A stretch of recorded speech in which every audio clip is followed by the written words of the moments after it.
What's going on, Facebook world? It's your man Faze on the barber. It's your boy Dougie Fresh in the Dougie building. Fresh, and we are 2 men in the shop. It's been a few weeks, man. Man, I think it's been damn near a month. I mean, you asked me, it's been a month since we've been on here talking about the yings and the gangs and anything that comes with it. Oh, yeah. But we pretty much gonna freestyle today because we had some things that we want to talk about, but we was actually forcing it. Yeah. You know what I'm we saying? were thinking too hard. You know, I mean, for real, we was sitting here, we was like, all right, what are we gonna talk about? How about we talk about mask with the ordinance that the governor is actually issuing us for us to wear. Let's talk about dates, and I mean, we pretty much ain't nothing has been happening fun in anybody's life except us being in God's creation, and we're living and we're alive, and I'm thankful for that. But as far as anything else, ain't shit happening. Ain't shit happening, bro. Yeah, but man, I mean, obviously you got a new haircut. Okay, damn.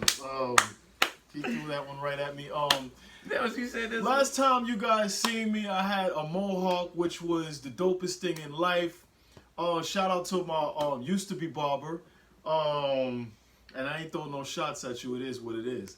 But anyway, I went to a barbershop from, I'm not going to name them for legal reasons. Mm-hmm. You know, I don't want no problems. I mean, I want to smoke most of the time, but I'm a grown-ass man now. But I went to an associate of mine. He had a shop. And typically, I went in there and I got the experience from a consumer standpoint. When you walk into a shop and you like, man, bro, I hope one of these motherfuckers, man, will be able to cut my hair the way I want it to and shit. Why would you think that? I mean, because one, the way you were walking into a new shop. I walked into a barbershop and some new barbers, they got that new barber look. Like, what is that? Like, nigga, you just started yesterday type look. What does it look like? And the nigga had this facial expression and all like, oh shit, this is my first meal for the day. He had that type of look in his face, and I was like, you know anxious? What? In a way, but it was two of them. So he jumped up and he was like, oh, what you want? I said, yeah, I want a mohawk. And all of a sudden he was like, oh, well, I'm gonna let him do it. So as soon as he said that, I was like, whew. Damn, I dodged the bullet on that one because that motherfucker don't even know how to cut. He was honest. So I was like, okay, boom. So you know the one barber that was sitting down and he was like, I get you. So I'm like, oh, okay, yeah. Now I'm about to get my hair cut, get my fade, you know, get my shit nice and right. Ain't nowhere to go. I just wanted a motherfucking haircut. You understand what I'm saying? I ain't going to no restaurants anyway. So I sat down. And you know that moment, you know when somebody fucked up? that was that moment when I sat in that motherfucker's chair, man. If you seen it, you know, they don't know who I'm talking about, but you know. Like, did you second guess yourself when you sat there? Bro, man, listen. I knew the motherfucker didn't do he didn't have, most barbers have structure. We have from step 1 all the way to step 10. Okay. And it's a procedure. This motherfucker, man, all of a sudden he picked my hair out and he just started doing the top first. And that was that moment when I knew he fucked up. When he picked your hair? When he picked my hair and he started shaping my shit, he shaped my shit up like Guile off of Street Fighter. Remember that motherfucker off of Street Fighter, the game? Yeah, I remember the Street Fighter, yeah. Guile, the white one, the army one. Yeah. You know how his shit looks? It was straight, yeah. Like that motherfucker, like a Johnny literally, haircut. He flattened everything from the middle part all the way to the back. And my nigga, like, on the sides, you still see the growth, the length of my hair. So it was like straight flat all the way to the back and all this to the side. You can still see it growing. You can still see the length of my fucking mohawk. And when he turned me around, I just sat there and I was just like, I said, this is some bullshit. I told the motherfucker when I sat down, right? Because he asked me what I was doing. He says, what do you do for a living? And, you know, 9 times out of 10, most barbers, they don't dress like this. Yeah. I'm trying to start some new shit out here in this world. Yeah. But anyway, and I was like, yeah, I do what you do. He's like, oh, you're a barber. And most most of the time when you tell another barber that you're a barber, automatically that motherfucker's intimidated. I told his ass, I said, listen, I am not a barber today. You are. I said, do your motherfucking thing. That motherfucker did more than that. He fucked my shit up to the point where I went home and my girl was like, what happened? What the fuck happened to you? And she was like, did you see I can the imagine Dana's look on her face. She was just staring at me like she was staring at a math problem in Chinese. So let me ask you, why didn't you just, let's say, like correct them there, but why didn't you just get it faded while you were there? Well, see, the fade was okay. I give him a 4 out of 10. Cause I'm like, I ain't going nowhere. And I'll put you like this. If this was before the pandemic and he cut my hair like that, in my right mind, no, in my wrong mind, I probably would have slapped the shit out of him right there. Because mind you, like, I'm a barber myself and I gotta go out and I gotta promote myself. You're a little more critical. Well, I'm a brand. Yeah. And if I'm trying to pick up new clients, I don't want the motherfuckers looking at me saying, yo, you did your own shit. No, I'm going to tell the motherfuckers, nah, I went straight to this barbershop right down the street. This is the person who owned it. And this is the person who's teaching, you know what I'm saying, who cut my fucking hair. That motherfucker fucked me up, bro. So, let me ask you this, because... And this was recent. This is a perpetual thing, especially in the black community. You throw away business when you do that, in my opinion, you do. Because everybody who is at your level right now was once at his level. So when people come to you and they say, "Hey, I want to get a cut," and they see that's messed up, and you tell them, "Hey, I went to this barbershop." Bro, why the fuck? This is what I told the owner, right? Because the owner didn't believe me and shit. I had to FaceTime him. When he seen my shit, he was like, "Oh my god." He wasn't even in there. He had referred one of his top barbers that was in there because he wasn't in there at that time, and he cut me. Here he is. But the fact of the matter is, the owner tried to justify. He was like, "Yeah, you got some guys that typically, their niche is in a certain haircut or in a certain area." And I was like, "That's cool, but don't that reflect you?" I said, "You got motherfuckers that's in that fucking shop that's gunning niggas down. Excuse my profanity." And sending them out into the world. You just sending them out. This man, he need his life and his license revoked.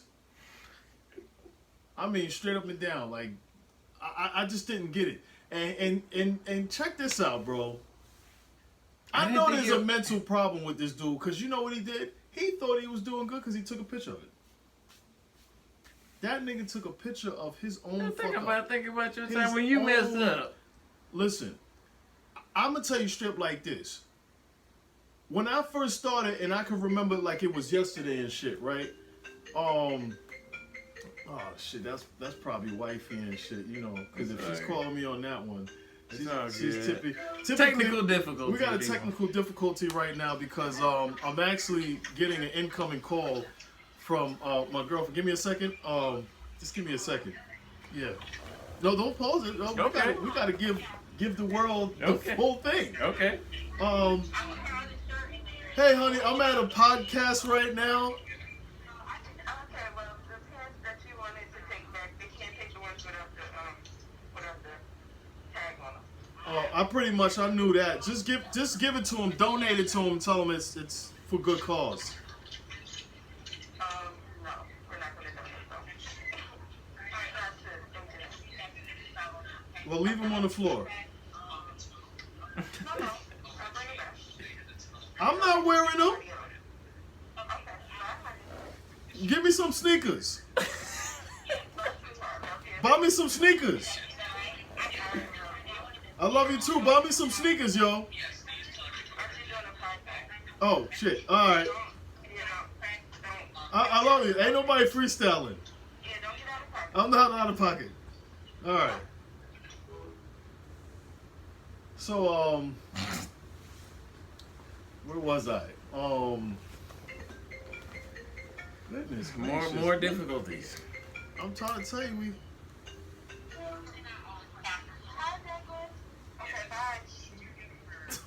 Bye, Dana. Yo, so you said he was just sitting. Oh, she banged the phone on me. She wanted to say hello to you. But anyway, so I told the owner.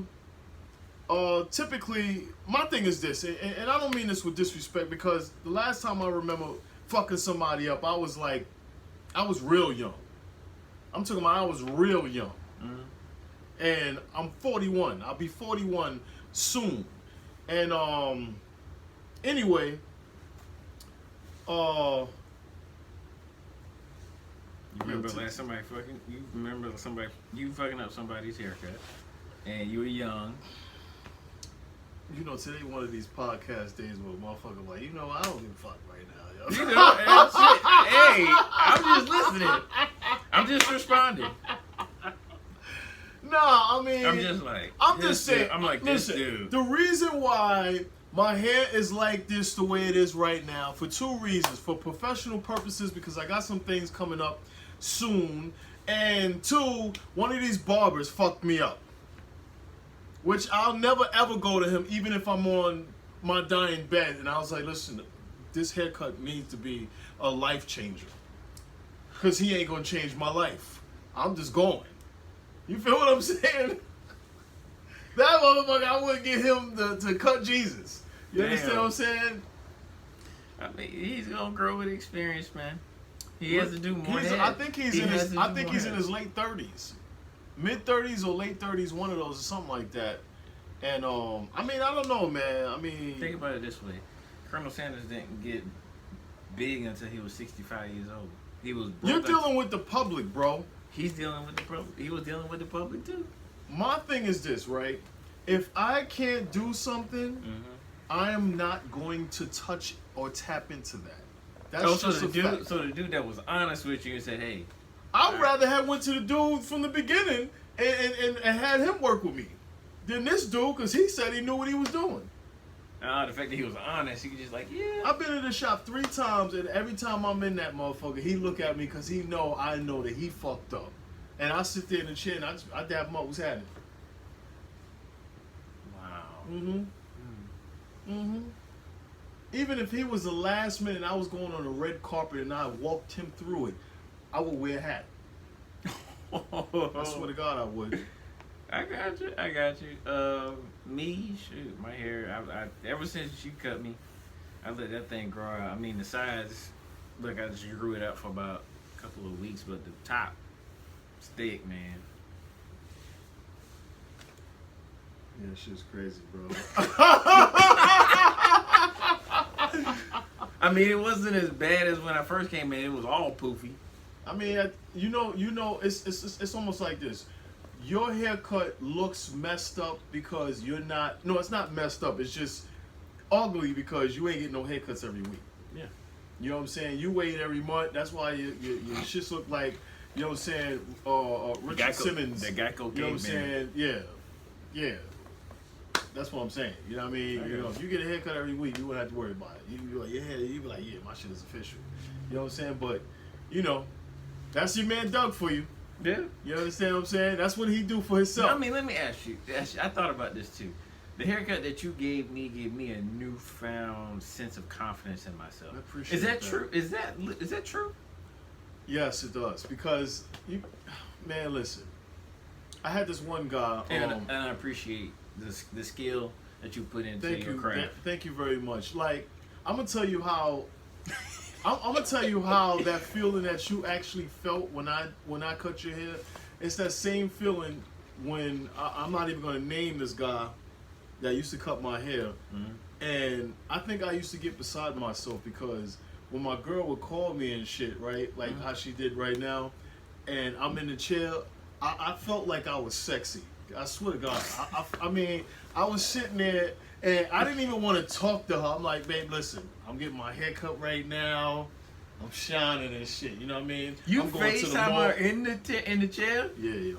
Yeah. 9 times out of 10, either she FaceTimes me or I FaceTime her. And she used to tell me, she's like, yo, you always get fucking brand new every time you get a haircut. I'm like, damn, shit, what else the fuck we doing? Ain't you supposed to upgrade yourself? I mean, shit.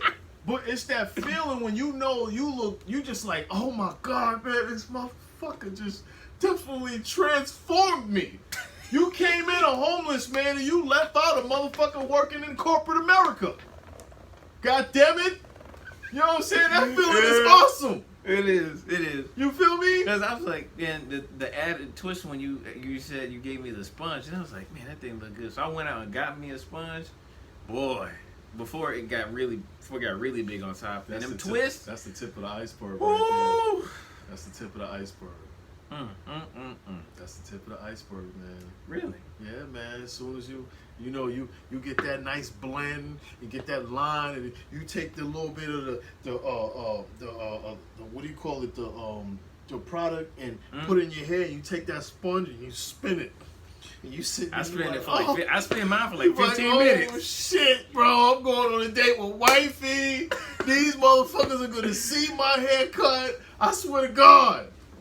I'll tell you this. When I told my parents I was doing it, they were like, yeah, I can see Doug doing it. But when I told them I was going to have a haircut for my wedding, now it's not a wedding, we're going to do the ceremony and then the big shindig is next year. They were like, I can see that. Yeah. And I was like, I got something here. Let me hold on to this for a little while. Because I'm like, they look great short. I want to see what it's like when it's a little bit bigger. Yeah, my shit was tall as hell. My shit was like damn near out here. When I stretched it out, I picked it out with the hot comb and everything. My shit was like this long. It was just matted in. And that motherfucker, man, he disrespected me, man. I was pissed. I was pissed, man. I was pissed. Because in my mind, the whole time, every time I seen him, Yeah. the old me wants to slap the shit out of him or take a pair of clippers and run it across the middle of his shit. Real shit. I'll be like that. Like, I'm like that. And I'll be like, I'm grown.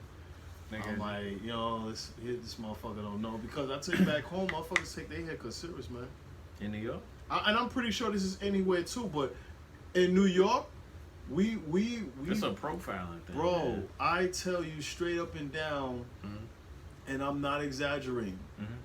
You could fuck somebody up in a barbershop in New York, and that's your ass. Really? Oh my God. Listen, if you guys don't believe me, go on YouTube and put New York barbershop fights. When you go home tonight, put on New York barbershop fights, and that shit is endless. You're gonna see motherfuckers get slapped the shit out of over a haircut. I'm telling you, dudes take that shit personal. Part of their self-image, man. And, well, New York is pretty much like a fashion. It's like one of the fashion capitals. So people, they always have to look up to par, or your friends is gonna gig on you. You feel what I'm saying? Yeah. Because if he was in New York and I was on that type of time and shit, bro, he would have had a choice. It's either me, you know what I'm saying, you. Believe me when I tell you, man, he would have had to pay, man, out of his pocket or with his hair. Really? Mm-hmm. Wow. Yeah, bro. Don't let me get married tomorrow, right? And I would never do that. No, I'm just saying. And I went to him and I'm like, yo, I need a haircut. And he did that to me, bro. I'm telling you, stepping down, he had to pay for that shit. Bruh, if I had to get my hair cut tomorrow and I was getting married, Faison, $200. It's 9 o'clock at night. Get your ass at my house, please. I'm coming for that $200. I don't give a fuck if I was in there. You know what I'm saying? I'm like, baby, listen, hold on, I'll be back. Oh, by the way, I had sat down with me and babe went to Mike's, I think 3 or 4 times in the past. Right here? Yeah, right off Broad Yeah, River. you stay on Broad River. You have me thinking that you a Lexington type individual. Nah. Now you like the street life. It's the only life you know. Street life. He grew up privileged and all that, so Yeah. you know. But I think I rethought the idea of having a cliche bachelor party. I really thought about it. That's good open mind. I mean, I sat mind. down with Mike and we talked for a good 30 minutes, and then I went to my man, one of my graduate school friends. Her and her man had a baby, and they're both in the military, but he's active, not active reserve, but active duty. non-commissioned officer. He's been in for 17 years. That's a long time. And he you know, he's been partying since he was young, and since he had a kid, obviously, he lowered. But he said, you know, he makes sure his boys, whenever they do, and I mean, stores for days. When his boys is going out, he makes sure they good. He's still gonna get lit, but he makes sure his boys is good. So I said, as long as you there, bro, I got you. I will go ahead and do it. Yeah, bro. No I buck second nasty. that motion. No buck nasty shit, but when I say buck nasty, I mean super aggressive. What do you mean? I mean, you got a stripper I mean, that's sitting there butt ass naked. No, with not that. Oil and vinegar all over her body, and she's sitting there twerking her ass on you. What That's the fuck fine. are you talking about? That's fine. Now, what's it called? What's the thing called in the movies? What, Players Club? No. Pole dancing? No. Was it some room? I forgot what it's called. What? Pandora's Room? No. Pandora's Box? No. I forgot what it's called. But no fucking the strippers. That's it. You talking about like hosting and shit? Like, yeah, you talking about motherfuckers fucking the strippers and all that? Yeah, nah. That's crazy. Who would want to do that? You know, it's crazy. But no, I had to rethink that for a minute. I was like, I'm mature enough. I know what I'm doing. It's just, if my logical mind is just like, it doesn't stimulate me. So I mean, if I'm having a good time, I got my boys around me, guys I know and care about. Fucking alien. I'm not Alien. Fuck. At least I said I was open to the idea. So what you gonna do? You just gonna I'm gonna sit enjoy there, myself. You're gonna sit there Like and this. just. You're like, here, take this money over here. She's like, that's $100. Yeah, man, go on over there and pop that pussy for him one time. Because I bet you, if your wife is having a bachelor party, Yeah. you know what's going down. I would. She'll surprise me. Shit. She Motherfuckers swinging and shit all over the motherfuckers, man. All you gotta do is look on YouTube. Man, listen, man. Yo, this shit is crazy. And I actually thought about it. You too. seen that shit on YouTube? Motherfucker had his damn paws, had his shit all out and all that. The chick was all on his joint. Man, listen. What's the difference? Shit. That's why I'm letting you run it. Had them girls from Atlanta down here. I mean, bro, you're supposed to ease me into it. Man, I ain't trying to hear that shit. If by me You having, gonna push me in the deep end. listen, by me having, no, what I said, let me take that back because I said bachelor party, bachelorette, bachelorettes for the females, right? Yeah, bachelor party. And bachelor parties for the males. Yeah. Me having a bachelor party, right? Mm-hmm. Let me tell you straight and down, man. Mm-hmm. Lights, camera, action. I'm telling you. Lights, camera, action. I'm trying to go What does away. light camera action mean? Just, no violating the women. Mm-hmm. You understand what I'm saying? Just enjoying yourself. You get right to that red line. He's just like, he's like, Well, motherfuckers say, yo, so what you do at the bachelor party? Nothing, niggas. We just out there playing cards and shit. We go Football game came on and all that, you know what I'm saying? We go to the wedding. We like, Yeah. We like, what happened last night? I don't remember nothing. Shit. Knowing me, man, that motherfucker like, yo, where Faye's all this? And wifey right there at the aisle and shit. And I'm laying in the park somewhere and shit. What the fuck happened and shit? What's going on? Got his tux on. He's like, I don't know how Fuck the hell I got my outta here. tux on. And I'm Laying just on the like, side somewhere and shit. I got my hair all messed up. I'm like, why is this shit sticky? I'm telling you, man. I'm talking about some straight up movie shit with me, baby. It's all good, but this is one other thing too. This is interesting because I wanted to get another guy's idea or perspective or perception on this. Did you hear what Kyrie Irving said about the boycott on the NBA season? No, what did he say? Okay, so this is what he said. Good thing it's a surprise to you. So this is what he said.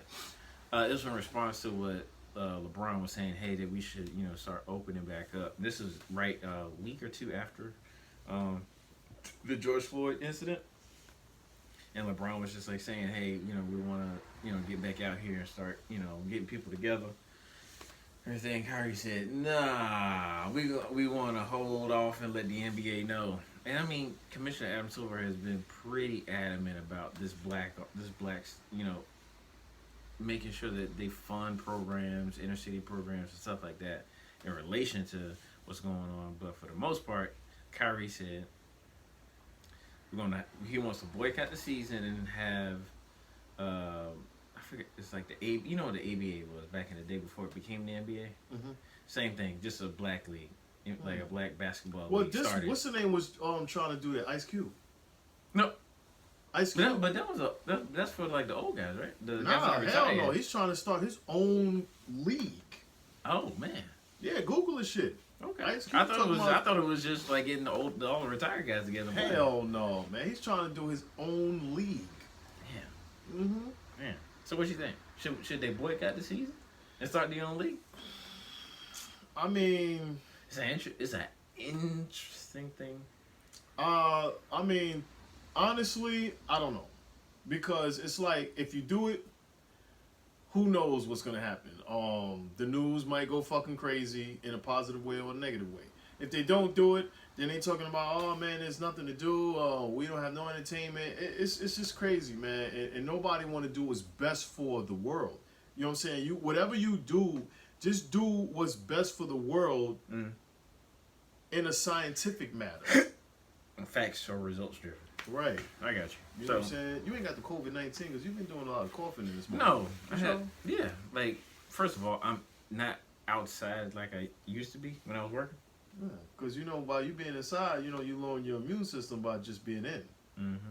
So I haven't Because you are looking kind of fucked up right now. I haven't worked out in like a week. You look like you belong on Michael Jackson's Thriller. the Thriller.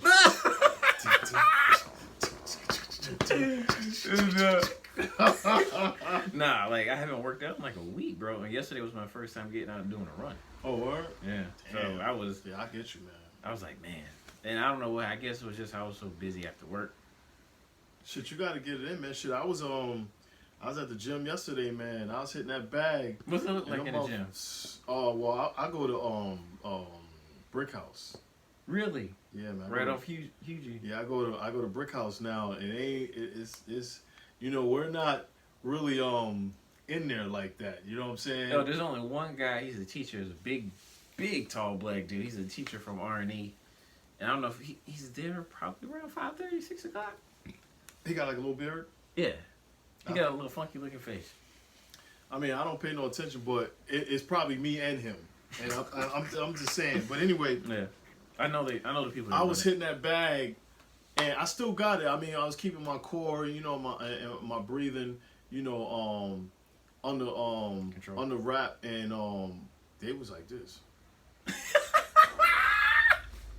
Wait, because you got the big dudes that be walking around and like, let me get that rack right there. Let me get that squat rack. I'm gonna bench press everything in here and all this other shit. Even the women, they be walking in there like this and shit. And I be sitting there. I just be doing my little light joints and shit like that. The bag is over near the. It's like right there by the men's locker room. The men's bathroom, locker room, and stuff like that. In the cardio. Platform. Is there a platform right there on the floor? Nah, it's just a little like a little mat area. Yeah. And you could see it's over. It's been a while since I've been in there, but yeah. Yeah, I just get in there and I was hitting that bag, I hit the bag for at least 20 minutes, and they was like, he's still hitting that shit. And then I stopped and I backed up, and then I just was doing like my little jumps, my little jumping jacks in place for at least like 2-3 minutes. That was your workout? And then I was doing this. I mean, I hit the bag first. Okay. Right? Did jumping jacks. Did my jumping jacks. Then I went over and did squats. And then I start working out. And they was like this. But mind you, they watching me. So it's like, now they looking at me like, damn, I mean, because them motherfuckers in there, they big. You the one piece of pepper in there in the salt jar. One motherfucker, I'm not grain of pepper. Like you said, that one grain of pepper and that fucking salt. I'm talking about them motherfuckers be looking at and me you and moving. They be like, oh shit. All of them, like the owners are one of them. The husband is a former bodybuilder. The other one is a bikini model. So it's expected to have a lot of big guys and big Them motherfuckers in there, biggest motherfucker. When they see me hit that motherfucking bag, he's like, yeah, I don't know about that, man, because if I can't get to him, I'm gonna have to grab him. But he looked like he can grapple and scrap, literally. Do you have gloves on? Look, you see these? Look at this. Throw your knuckles up. Bare knuckle. Look at that. Woo. You know what I'm saying? You know what I'm saying, baby? So they seeing me hit that bag, you know what I mean? You know, I got a little something up in there. I got a little something in there. I got a little something in there for me. You won't be able to get me because I got too much reach on you and all that, you know what I mean? On that note, you think Mike and Holyfield can... I think that's some fucking... Two old ass bastards ain't got nothing else to fucking do but get some type of fucking attention. Fuck you, Mike. You my man. He's from Brooklyn. Just train motherfuckers and just keep moving. What the fuck is wrong with you? Like, what? Really? Yeah, what the fuck is wrong with these dudes, man? There's no telling how much motherfucking money they gonna make off that. They fucking promoting their own shit. A little extra money, man. That don't make no fucking sense, old motherfuckers, man. I seen Mike did one little bout fight on YouTube yesterday, and he was fighting some guy. This shit look fake as hell. You go on YouTube and you see Mike Tyson's recent fight. He did like some kind of like a charity fight, some type of charity fight, and I was just like, they're not supposed to be real fights. Man, listen, man. If you go, Mike, if you see this, no disrespect to you or your craft, but if you want to come back in the ring, fight. Straight up and down, man. Get that Brooklyn shit back in you. Man, matter of fact, get the bare knuckles. You know what I mean? Do some real stuff like Kimbo Slice. Get them knuckles together and do your thing. I'm not saying that, you know, I'm the best fighter. I do what I tell you, I do what I do. Keep them off me. You know what I'm saying? Keep them off me. The reach. You know what I mean? Believe me, I hit them. You know what I'm saying? But, you know, to each his own, man. I don't know what the fuck is going on with us these days, man. Niggas ain't got nothing to do. Quarantine is around. Now everybody talking about they want to fucking get in the ring. Yeah, I mean, it is what it is, man. I tell you one thing, I'm gonna hit that motherfucking bag again tonight. Every time I go up in that motherfucker, they see me. That one pepper and that salt, that's me. You know what I'm saying? I'm like, yeah, you might be big, you know what I'm saying, but I'm agile. You know, I work out with the core. You understand what I'm saying? How much you pay a month to go there? I forgot how much it was. Oh, $50. Yeah, $50 a month. I cut my eating habits, you know what I'm saying, so I'm not spending money outside 3 times a day. So it's like I can eat out once while I'm working, and you know, for a whole month I can still pay for it. Okay. You know what I'm saying? So, because a lot of my expenses, they were going towards certain things, so I had to cut certain things, and I could afford it. Man. Mm-hmm. They had every piece of equipment I needed. They got everything in there. And it's new too, ain't it? Everything. Mm-hmm. They still got the sled in there? They got everything. And that it's the little green, the turf room. Yup. They got everything. They got this one joint I really like, and it's called, one dude said it was the Viking press, and then one guy, I think he worked there, he told me, he said, no, that's the pain machine. I was like, what? What's that? It's a squat rack, right? Yeah. But the way, it's like, I don't know how to describe it. You get up under it, and you lift the thing up, right? And you lift up, and you pull up, you squat with a machine, basically. Yeah, you squat with the machine, but you can put as much as weight on it, and we talking about that's the pain machine. Literally, you're going way down there, and you're going way up. That's like bucket. And aren't your feet secure? Your feet are secure. Right? You just plant your feet down. And the good thing about that is that I like about that is because it's kind of like you know, like how you do on machines where you have something here and you get proper form. Mm-hmm. Those machines, like a regular squat rack, you're not squatting the way you're supposed to.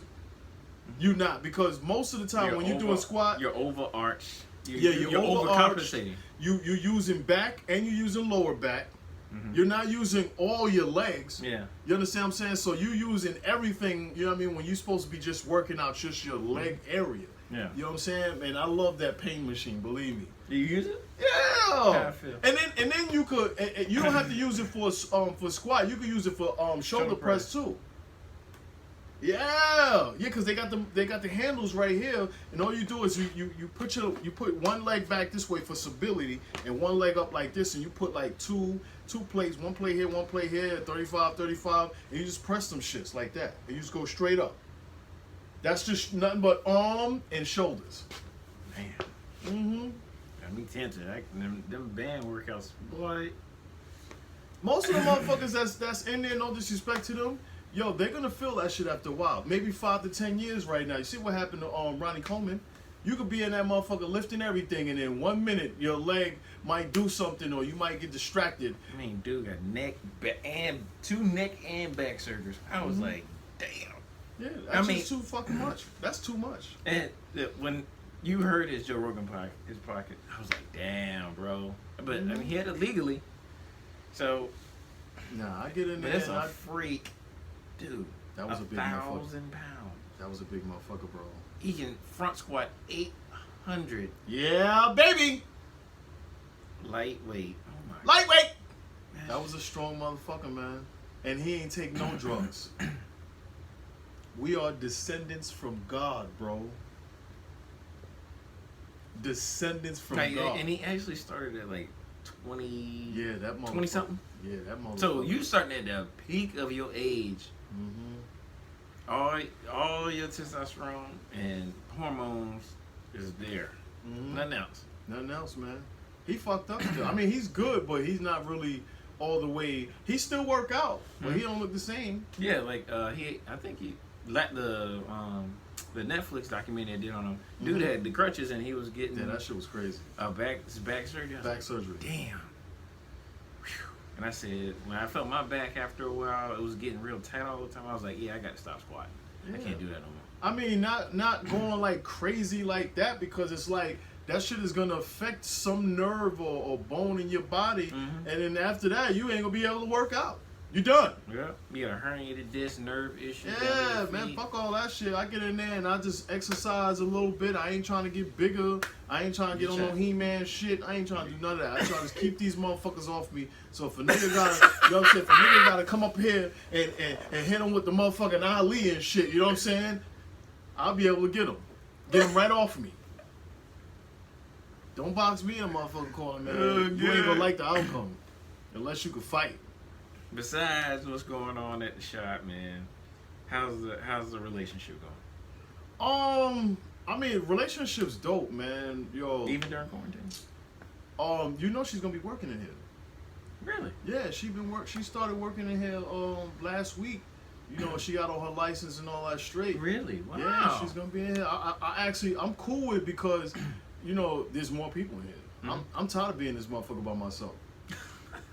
Straight up and down. I mean, I had to pull back a couple times because I felt like when she was in there working, I wanted to go in there and fuck with her and shit. Because, you know, like just to talk with people, but I got to understand that, you know, she's in there with. Focus.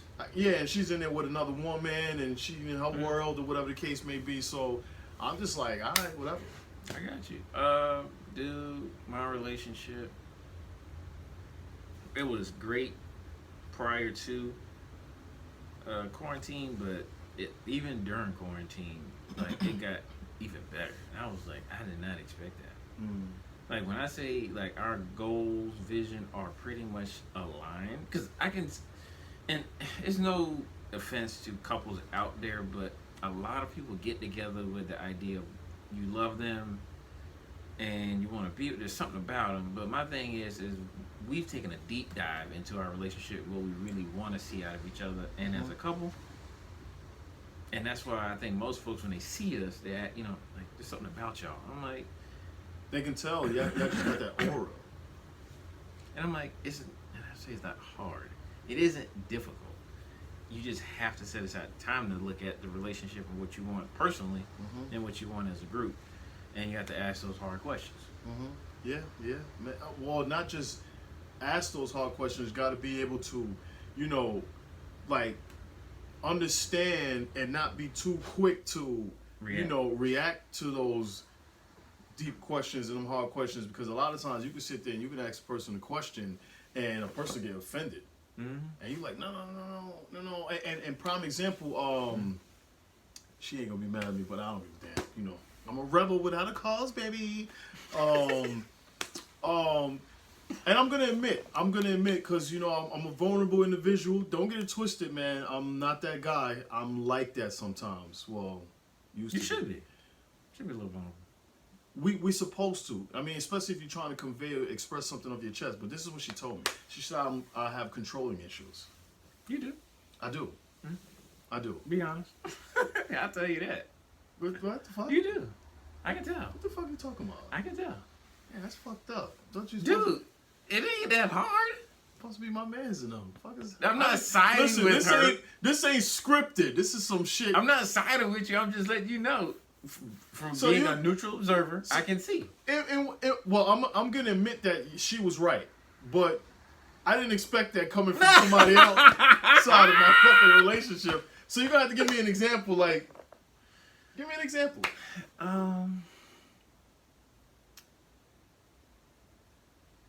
When that and it. I'm not gonna be offended, bro. No. That's how I learn about myself. Okay. It's not necessarily controlling back until you like something. Symptoms. You like stuff the way you like it, and if you don't get it that way, okay, it's like Okay, now. So, for example, when we were at that men's meeting and we were kind of hemming and hawing about your question, right. I was like, yeah, he ain't like everybody else up in here. Well, and this is how I can relate and understand and even respect what you're saying and what she's saying as far as me. We should have started this fucking podcast like off this is a little bit more meaning, so we can squash all the other bullshit we were talking. Yeah, we got 20 minutes. But I kind of stood back and I was like, yo, you know what? I think I am, and the reason why I feel. And not intentionally meaning that I'm telling you, go sit the fuck in that corner right now and put your fucking head in the fucking wall. Not like that. Yes. Please don't think it's like that. I'm structured, and even at my age, it's things that I want done. And I don't expect you to do what I say. But a lot of times, it's like if I see, and it's almost like a parent, because parents can be controlling as well. Like your parents, if they say they feel they want you to do this, not saying they know you should, because that's just a feeling that they're telling you, right? It's based off their experience, yeah. Right, and that's a key word. I said what I feel, and I'm like, you should be this person because I feel. Don't ever tell a woman that. No, because okay, we talking about potential. Okay, everybody has that potential that they're supposed to be, and. If you see a person sitting there, you know they lazy. As a friend, you're supposed to push that person. Yeah. Some people can take that push as being controlling. You feel what I'm saying? Because I'm like, I'm not trying to control you. I'm just pushing you. And my thing in regards, I didn't mean to interrupt you, is you were saying that you people are supposed to tap into that part of them. Yeah. Change is inevitable. Growth is a choice. So as long as you understand that, and if you need me to repeat it again, change is inevitable. It's going to happen. Right. But personal growth or development of yourself is a choice. So for her, if she I can tell my lady that, she'll understand that. I can't tell her, babe, I think you should do this, because she'll be like, ain't nobody telling me what to do. But see, it's not even the advice I'm giving a person where I'm like, yo, I think you should do this. It's like, okay, well, my example is this, right? She says, for instance, when I wanted to leave a place, right? Okay. I'm like, listen, we got to go. And she was like, what? Now, there's a reason why I said that. There's a reason why I said that. Now, mind you, we were both invited to a place, right? And I wanted to leave. And I'm not going to put this on there because this information, trust me, it's privileged. It's not even privileged. This is top secret. You understand what I'm saying? But the point of the matter is that she got there late. I was there an hour and change. Mind you, she had a lot of other things she had to do, which she spoke on, but the fact of the matter is she got there late. Okay. Now, mind you, I was working the whole day standing up. You know me, I'm a barber. I cut hair, stand up all fucking day. Yeah. I'm tired as a motherfucker, especially if I'm dressed like this wearing them hard-ass motherfucking shoes, right? So, but I didn't have these shoes on. I don't want to say. She was like, "Hold on, motherfucker, you ain't had them shoes on that day." He had them slippers on. But the fact of the matter is, I was standing up over 10 hours, right? So I was tired, and then when I got there, I was there an hour and change. Okay. So when she got there late. It was almost 9 o'clock at night. Oh. Right? She was there 30 minutes. Mm-hmm. Now, mind you, she don't know these people. Okay. She don't know them. I'm not going to sit here and say I know them, right? But I know of them, and for whatever personal reasons, they know what I'm talking about. So I was like, listen, I'm ready to go.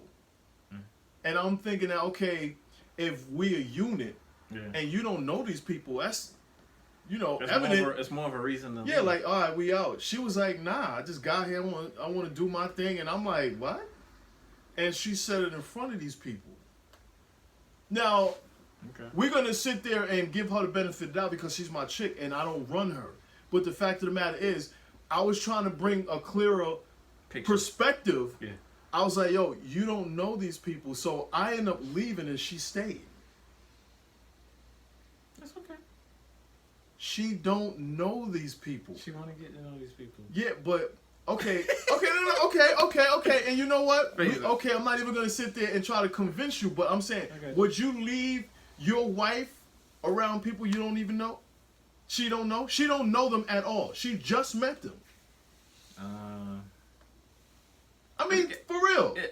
Not knowing anything else, no. You don't know them. You've never been to their house. Where did you meet them? Well, I mean, and that's the thing too. But I'm just saying because I want to keep some of that shit. You know what I mean? Okay. I'm gonna tell you off the camera. You know what I'm saying? But the fact of the matter is, the fact you never been in their house. You don't know anybody there. So it's more than just them. Yeah, you don't know anybody there. But the fact of the matter is, I introduced you to them because they was here. You feel what I'm saying? I'm like, oh no, this is my girl, blah blah blah. That's all. Gotcha. And we got invited to a place, and that was it. I looked at it from a individual standpoint, and maybe I was a bit selfish. I was like, yo, I'm ready to go. She's like, nah. And I'm like, in my mind, I'm like, hold on, but you don't even know them. I mean, you don't know them at all. You just met them. So I'm like, well, I'm telling you, I'm tired. I've been working all day. She's like, that's an excuse. But okay. I mean, is it an excuse? It doesn't matter if it's valid or not. Listen, it is an excuse, but my thing is, you can't relate to what I'm saying because you don't. No. You don't stand up working a job like me. True. You feel what I'm saying? So the only I can understand that point because let me tell you this, and my lady knows this, and she has no problem with it. People in her family, I am not going to be around. And I told her that. Okay, now why? All right, let's go with that. Let's feed off that right there. Let's feed off that. Okay, we got 10 minutes. Okay. So everybody has it. We may go over a little bit over, but don't even worry about it. It's okay. We and everybody has it. So disclaimer is like, well, you got people in your family you don't like. It's okay. And you got people in your family that if your spouse or your loved one knows about, you like you want to preface them before you. I don't think you should. Yeah. So, I'm not gonna mention any name. It really don't matter. But these two folks, well, three. It's really one. They they've had bad experiences in their life. Divorced twice, and Sakia is their granddaughter. So we've been together for almost 10 years together, and this person isn't really fond. I'm not saying fond of me, but based on what she sees from their past experience. Sorry, it's like, well, this is my granddaughter, and life is happening to her. She's getting married, yada yada yada yada yada. And so for me, I'm just like, have that relationship. Whenever they want to hang out with you, she want to come over, I'll leave. No problem. I'll be respectful. I'll say, hey, how you doing? What's going on? Mm-hmm. I made a cake, a cheesecake for them. I'll do what I need to. But when it comes to conversation or a deepening of a relationship, I can do that automatically with anybody who I've had bad experiences with because I squashed it already. But to that person, I know it's a grudge. Mm-hmm. But like I said, change is inevitable. Mm-hmm. Of course it is. Choice to change. It's your choice to grow as a person, even in your old age. Absolutely, absolutely. So when it comes to I don't want to be around that person at our wedding. It's not like I don't like them. I just there's that energy. I don't want to be around that.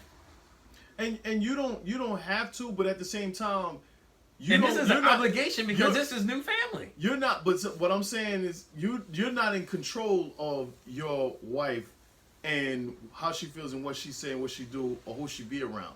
You just, I'm just saying, in the intellectual world, this is what I don't like. Yeah. I'm not gonna be around that, so I'm gonna leave. Now that person that you love has a choice whether, well, they know, or even if they don't know, you know what? I had fun. It's a pleasure meeting you, or whatever the case may be. I'm a dip.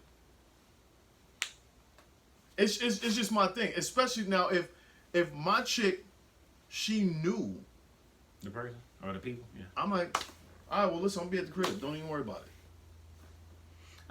And it's not a question of can she handle herself. It was just It's inappropriate for me to leave someone that I love. That's my girlfriend. She told me. Where'd you get that idea from?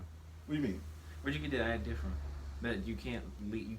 It's inappropriate to leave somebody that you love. Where'd you get that idea? It's just something I feel because she said I left her, and I was like, I didn't leave you. I gave you a choice. I told you I was leaving. You made a choice and said you were staying. You're right. She made a choice in her mind. In her mind, because she's an individual. I just gave her the option. I said, listen, I'm leaving. I didn't say if you want to stay, you can stay. Then she would have had a reason like, yo, but you told me I could stay. I said, I'm leaving. And I went to the car, and mind you, I thought about it because I was like, damn, I got two keys in my pocket. If I would have been in Hopkins, right? Yeah. And I'd have been like, oh, shit. She ain't got no fucking keys. I would have to drive all the way the fuck back this way. Yeah. Just to drive all the way the fuck. I would have been pissed off. So I gave her the keys and I was like, yo, here the keys. And she was like, all right. I walked to the car and I dipped. Wow.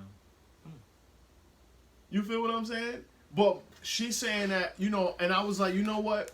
I may have some controlling characteristics in me because I want what's best for you. I don't tell you what to do.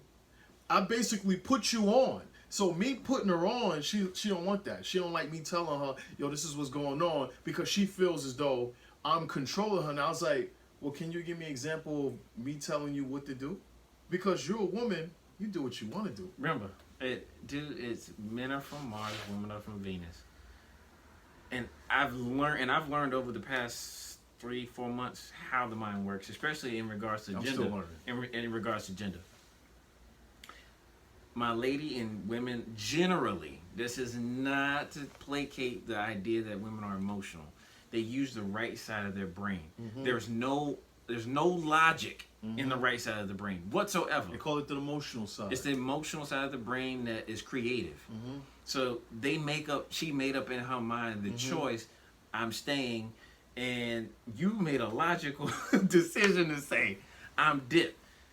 And that created confusion in her mind. She doesn't know how to respond, but to revert back to her side, the right side, saying, hey, I want to do this for me. That's it. I told her, you was being selfish. She was like, I was being selfish. I was like, yeah, you embarrassed me in front of people that we barely even know like that. She was like, you embarrassed me. I was like, honestly, I really wanted to grab you, but I didn't want to embarrass myself because that's not who I am. And I didn't want to embarrass you because I didn't want them thinking that I'm an abusive individual. So I said in my mind, I said, well, she's a grown woman. She makes choice. She says she's staying. I'm leaving. I can't convince nobody. So she was using the emotional side of what a lot of women use, because they might 10% of the time use intellect. and everything else emotion. You know what I'm saying? Which is 90%. And sit there and say, nah, I'm being here. And I'm like, okay, well, you would have every right to say that you could be there if these people you knew. My only thing with this situation is I understand the creative side, and I use it more than most men. And then that's what leads to questions I ask you and stuff like that. It's not to be like I'm not naive. Oh, I don't mind. I don't mind. So, but for the people out there, when it comes to those situations where it looks like there's conflict, it's not conflict for me because as soon as I hear her spout something out that's contradictory on my side, the logic side, I immediately say, okay, cool. I understand what she's doing. And if I look at this, I'm looking at the situation. I'm already aware of the situation, just like men are. Men are. Right. So I'm not, and obviously they don't know, and I don't know what happened in the situation. You don't know after. Yeah. So I don't know. Yeah. But everything copacetic, cool. I'll meet you at the crib. I love you. I'll give you a kiss. Go do your thing. And Because, as a person, not just as a man, as a person, because it could be either for male or female. yes. You should have that understanding. Yeah. I have that innate in me. Most guys they can't describe it. They're just like, well, Fuck that, man. Bring your motherfucking ass on. What the fuck is wrong with you? I'm not that guy. Man. And grabbing everybody, we out. You know what I mean? Yeah. So I get where she feels, and I do. And matter of fact, and not just in that area, I may have, a lot of other traits that describe that I have control in, like symptoms that come out every now and then, and that's only when I'm trying to push. I'm like, yo, man, why you can't do this? Why you ain't doing this? What's taking you so long? Like, why are you so lazy? Like, what's? No, I'm for real. I say that shit. I know. I'm like, what the fuck? And those could be described as forms of me being controlling. And I'm like, nigga, you act like I told you to fucking run down to the fucking Bucks and butt ass nigga to get a cheesecake and bring it back. It is not wrong. You have a perspective that is vastly bigger than someone who has their mind made up about the situation. She had the idea, hey, we're going out, we're going to meet and mince and mingle. That's what she said. And that's it. That's what she said. And that's it. And for me, I have to understand that because when I come home, I'm sleeping with you. So I have to understand your perspective of the situation. And then because I know, like yourself, I'm protective of my own. And I'm also very leery. Even though I'm very open to people, I'm very leery of certain energy. When you walk in that room and you're just like, it's real quiet. I'm out. I'm not going to try to make the situation bigger than it should be. And did she say that you were embarrassed? You were about to embarrass her, like right in front of them, right? She said she felt she was embarrassed because I didn't give her time to settle in so she can, get her little drink in and do this. She was like, 30 minutes, that's not enough. And I was like, I heard what she said, but there was more to it why I didn't want her. These people bad or something? Nah. Okay. I'm not, no, they're not bad. You know what I'm saying? This is just what I felt like I wanted her to be with me because we're a unit. Because I was looking at it like this. If this dude's girl, if this dude's wife was in my shoes and they move as a unit, period. Let me ask you this, and not to interrupt you. This is a good conversation for another podcast. This is the question I want to ask you. And you have to be real honest with me. And I know you are, but this is and it's on camera. So, but also I am. I want to make sure that you get a good understanding because I know I had this debate in my mind too about me and my girl being a unit. I understand we are a unit, but we are yet individuals that are married. Right. For example. We need that for the podcast. For example, I told her this. I'm dream building myself yesterday. We were up till 12 midnight last night. There's a guy on YouTube, Mr. Jay Morrison, guy in Atlanta. I know. Yeah. Real estate. He posted a video of him and his wife. They're newly pregnant. They were on a yacht in Miami in a mansion, and they had rented it, and he mentioned Vamoose, and I was like, what is that? So I just clicked it, researched it. It's a black-owned rental company for charters, yacht charters, high-end shit. Like you can charter a private jet everywhere, anywhere you want. So I said, let me check it out. Shit, Dreamville. See how much it's gonna cost me, 2, 3, 5 years from now, take a private jet wherever I want to go. I said, put in there. I said from Columbia to Orlando. My baby loves Disney World. $12,000 for an hour and 15 flight. That's down and back. And I said, cheese. yes. And I said, okay. I told my lady this. She said, the first thing she said, ew. Because the perspective is domestic when you're doing it through Delta, JetBlue, it's a little bit more affordable at that current time. Mm-hmm. My thing is, I want to get accustomed to spending that amount of money because you know what? I know that money's coming back. Yeah. I have most people that are either broke or in middle class don't understand that. Mm-hmm. Wealthy people, even though they have that money now, they had to spend some sort of big amount of money at first to justify making those bigger purchases later. Mm-hmm. So I said, yeah, of course. And then I did, let me up, and this is different types of jets. So this is the introductory level. This is the 7-seater. Mm-hmm. I went to the 14-seater. How much that is? I went from Colombia to Dubai. You know how much that thing is? How much? $600,000 for a medium size. This is 30 people. One jet that has all the crew on it. You flying there and back. I said, okay.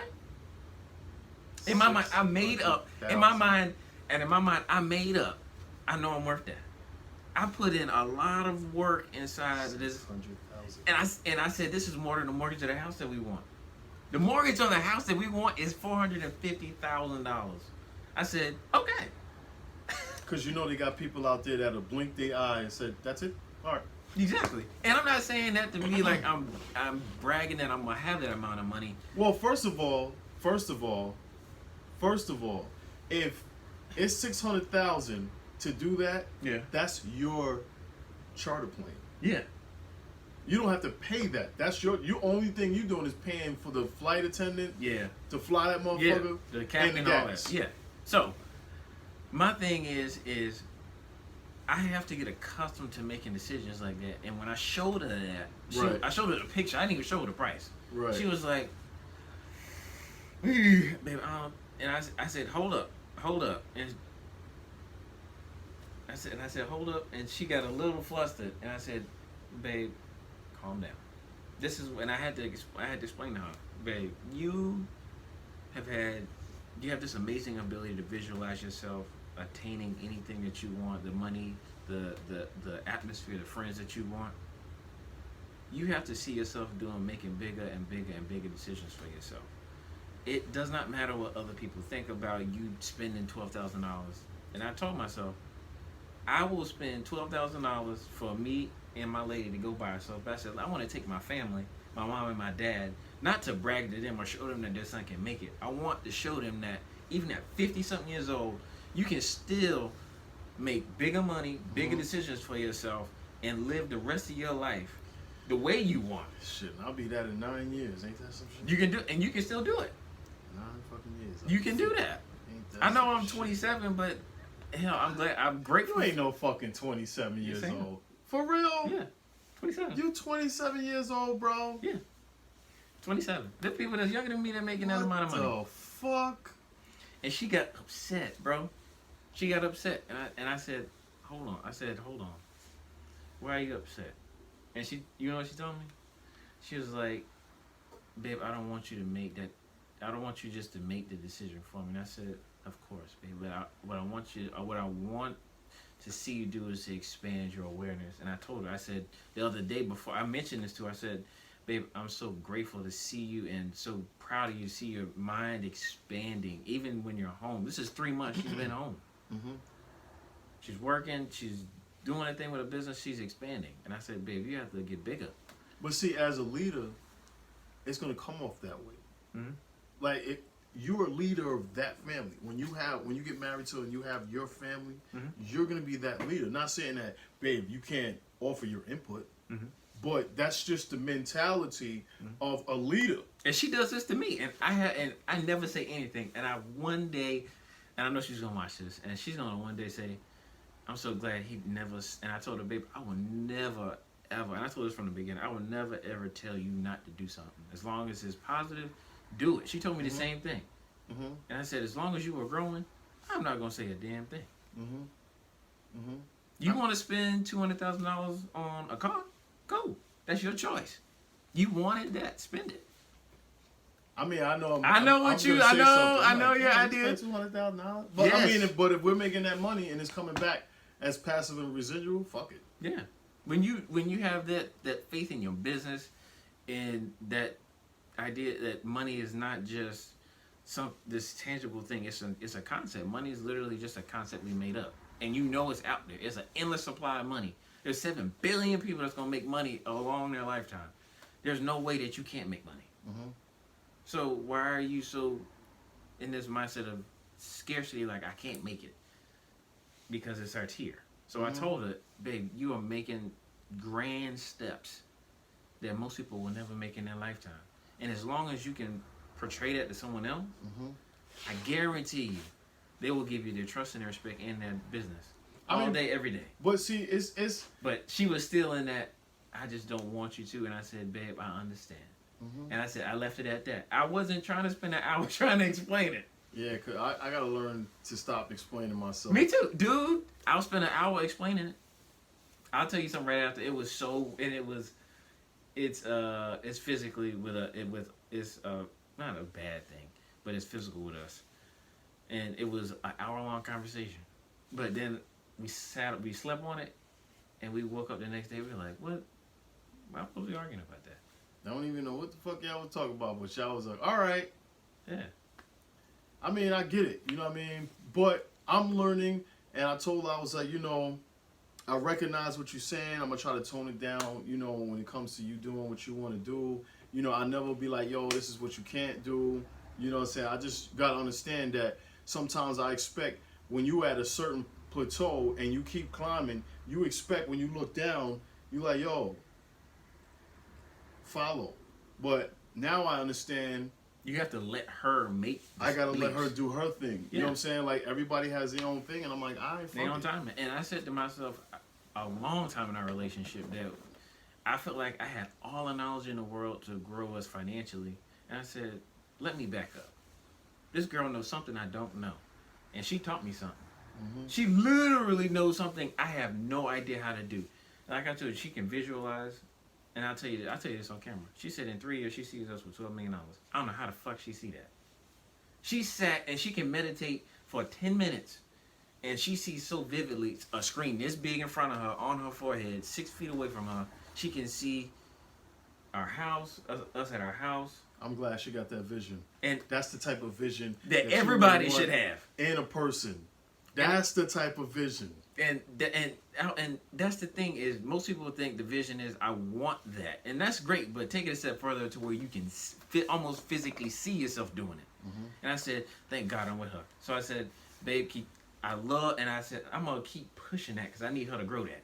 And I said I'm gonna get mine. Eventually I'm gonna get it. But it's sweeter when y'all got that plan. Y'all sit down like, okay, write this down. We got a bucket right there. Okay, this is what we're going to do. We got a deadline to do this. And everybody got that common goal to go towards that. Whether you're doing something else or whatever, you got that common goal to come together to achieve these things. We know when the timer set off and say, hey, we got to get back on the road and do this.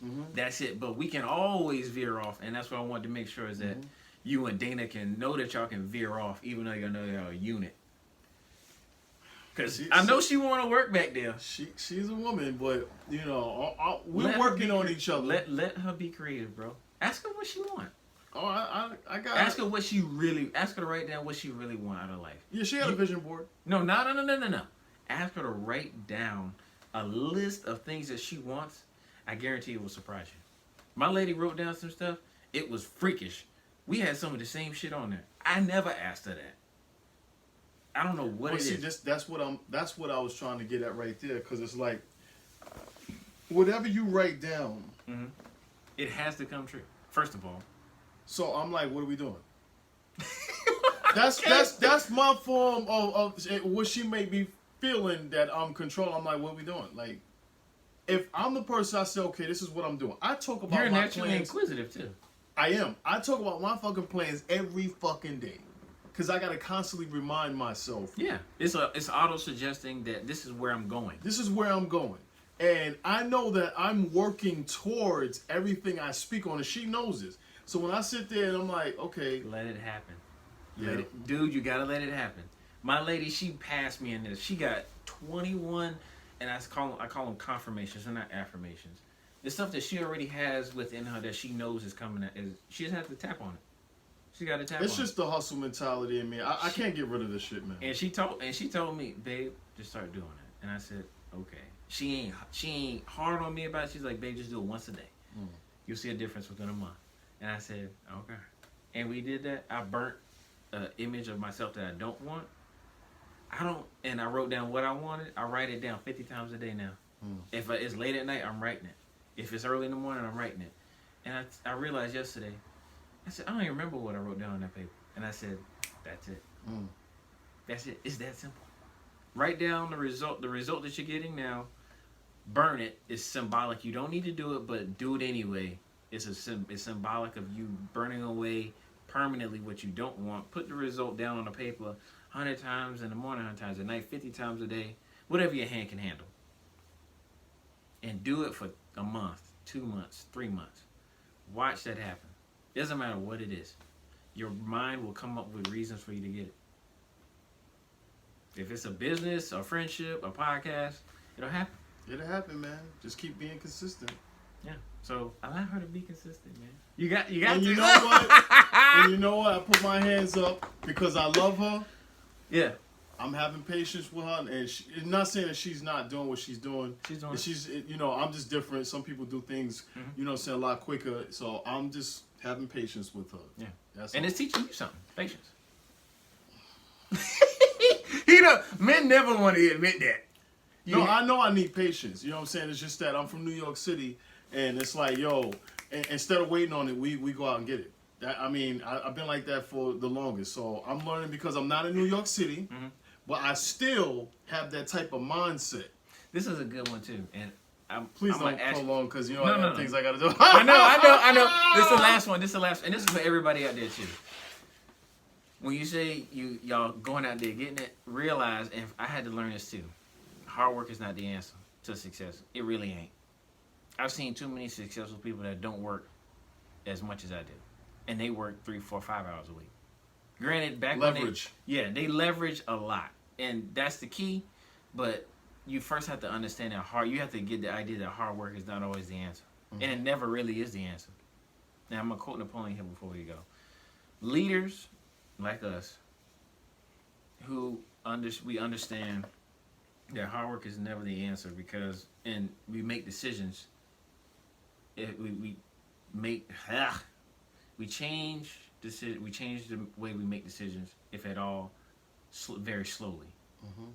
Leaders that we know that are titans of industry, like yourself, like myself, growing into what we got going on, make them very slowly.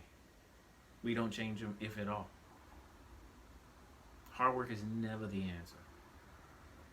Well, shit, tell European society that shit. They've done it. Well, not for us. No, true, but they've done it.